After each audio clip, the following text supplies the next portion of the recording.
Hello and welcome to Citi Sports Roundup with me, Benjamin Nketia. Coming up, funeral rites for late Ghanaian footballer Christian Atsu to be held on Friday, March 17, 2023.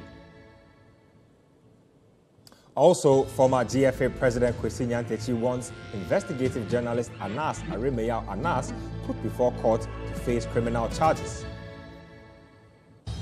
And FIFA President Gianni Infantino re-elected for second term unopposed.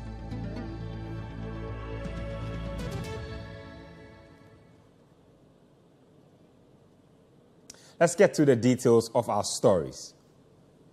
Deputy Sports Minister Evans Opoku-Bobie says there are plans with corporate Ghana to have a fundraiser organized for Team Ghana with just a year to the commencement of the 2024 Paris Olympic Games. According to him, a similar initiative they held for the Black Stars en route to the AFCON and the 2022 World Cup is in the pipeline for athletes set to represent Ghana at the Olympic Games. Speaking to Citi Sports, Evans Opoku-Bobie stated the ministry, the Ghana Olympic Committee and corporate Ghana will soon engage in a meeting to have a budget in place ahead of the Games next year.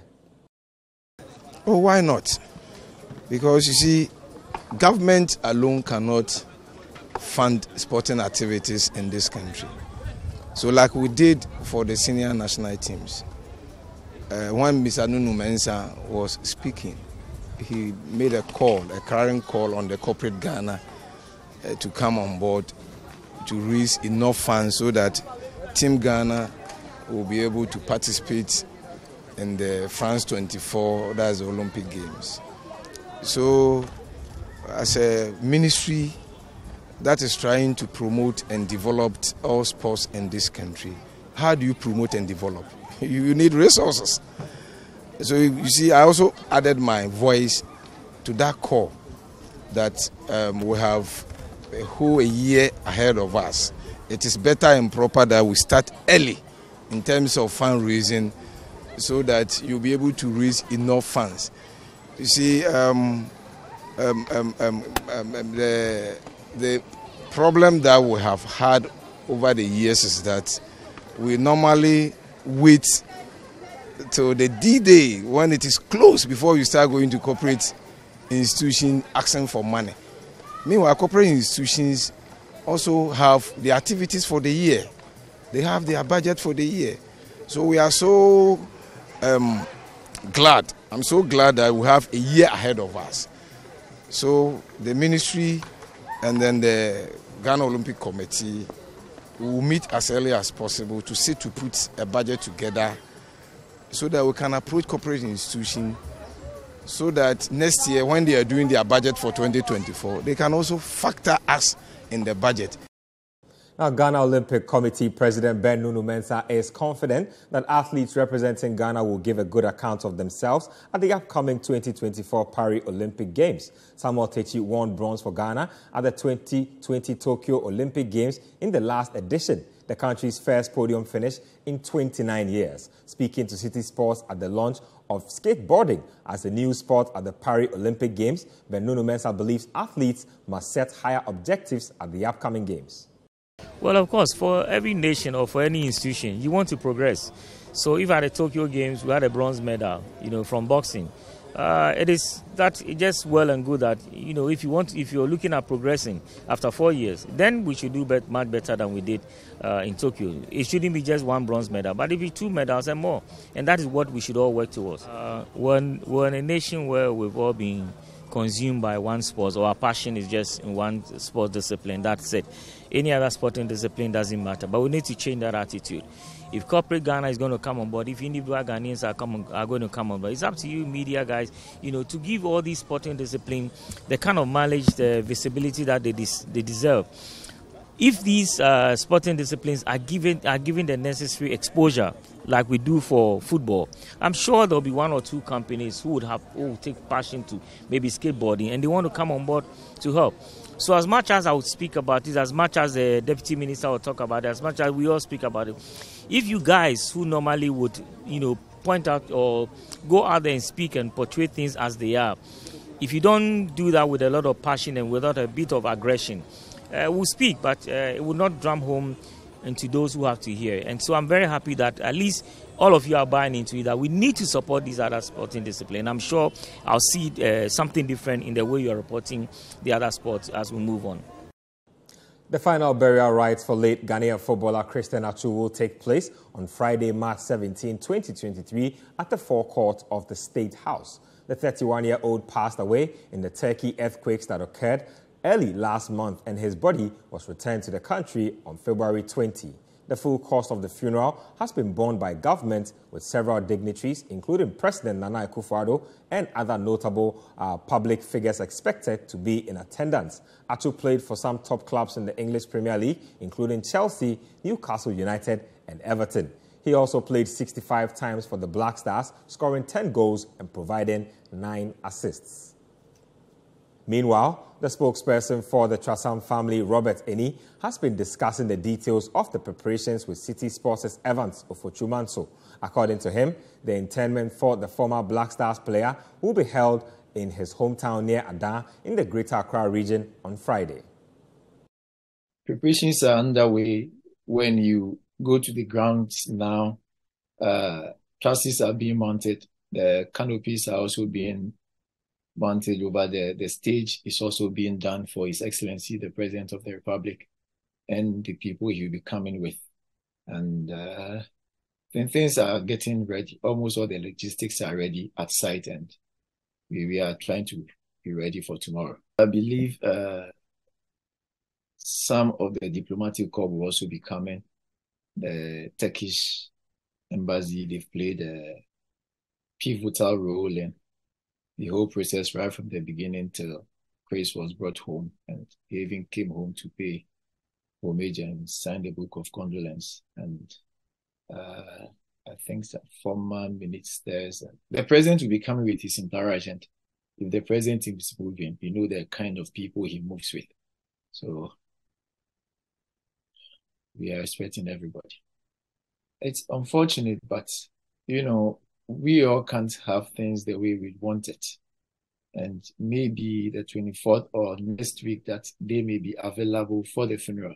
Some people will also not be available. And I don't think we can ever find a day that is convenient for everybody. So we just have to adjust and then do this and do it now. Most of them have been in touch and they've expressed their sincere condolence. And we also understand that they are working and their clubs wouldn't allow them to come, seeing that there is an international break in the coming days. So we understand them, and it's unfortunate, but we bear with anybody that wants to come and is not able to make it. This is where we've gotten to now, and we just need to move forward and bring this chapter to a close as quickly as possible. You are watching Citi Sports Roundup on Citi TV with me, Benjamin Nketia. When we return, we'll bring you some more stories. Welcome back. This is Citi Sports Roundup on Citi TV. My name is Benjamin Nketia. Let's do some more stories now. Now, Public Relations Officer for Legon City's Kwame Jumo Ajimang has shut down the idea of creating a quota system for selecting players competing in the Ghana Premier League into the Black Stars. His comments come after no local player was selected in Chris Hughton's 25-month squad for the AFCON qualifiers against Angola this month. While Accra Great Olympics head coach Kobe Mensah endorses the introduction of a quota system, the Legon City's PRO believes only the best players should be picked for the Black Stars. This is my personal view. I don't think we should go with a quota system. I believe we should go with the very best that we have at any point in time. If the player is a local player and is good enough to play in the squad, so be it. If the players who get called up are players who apply their trade abroad, so be it. I don't honestly believe in, giving quotas to players. Then the next time we're going to have someone come in and say, okay, give a quota to players or Ghanaian players who also play on the continent. Or give a quota to Ghanaian players who play in Asia. Give a quota to Ghanaian players who play in North America. Then what are we going to do? Now, former president of the Ghana Football Association, Kwesi Nyantakyi, believes investigative journalist Anas Aremeyaw Anas should be put before court to face criminal charges. His comments come on the back of an Accra High Court dismissing a defamatory suit brought against Asin South MP Kennedy Japon by Anas Aremeyaw Anas. The judge, in his ruling, described the work of Anas as investigative terrorism and not investigative journalism. Speaking on the matter, the former GFA boss, who lost his position due to the number 12 expose by Anas, says the investigative journalist must be made to face the law. The High Court judge, in fact, it's a Court of Appeal judge sitting as an additional High Court judge. He made very profound statements today. The first one he made was that Anas implicates his enemies or enemies of his friends. Exactly. And in that way, he says it's unwarranted and dubious. He says that the enterprise that Anas seeks to undertake is not investigative journalism. It's rather investigative terrorism. And that he has engaged in so many criminal activities which have been exposed in this case that he himself ought to stand before courts and respond to criminal charges for his activities. Now, Samatex head coach Anna Walker and goalkeeper Lawrence Ansah are confident of further denting Kotoko's pursuit of retaining the Premier League title in the ongoing campaign. The two teams will face off in Samurai Boy on Sunday at the Central Sports Complex at 3 p.m. in a Match Week 22 fixture. Speaking ahead of the clash, Walker called on the fans to help create a hostile atmosphere for the Porcupine Warriors. I would tell them they should come in their numbers because we are going to exhibit the football we played against Aduana and against Olympics at away. We make them happy like we've been doing. So they should rather come and come early because the goals will come early. We're playing good football on Saturday against Asante Kotoko, one of the biggest clubs in Ghana. So we will prepare towards the game. Maybe if you get a good preparation, I know Kotoko will not survive in Summer Boy. No, I don't have any prediction, but we prepare well towards that game. So we wait for it. Now, Gianni Infantino has been re-elected as FIFA president until 2027 after standing unopposed at the Congress of World Football's governing body in Kigali on Thursday. The 52-year-old Swiss lawyer who succeeded Sepp Blatter in 2016 was waved in for a third term by acclamation, just as he was 4 years ago. He had this to say at the 73rd FIFA Congress in Rwanda after being re-elected. Let me simply thank all of you, my family, my wife, my friends, my team, all of you, the FIFA team, the council team, the committees team, the member associations team, the legends team. I would have loved to be a legend as well.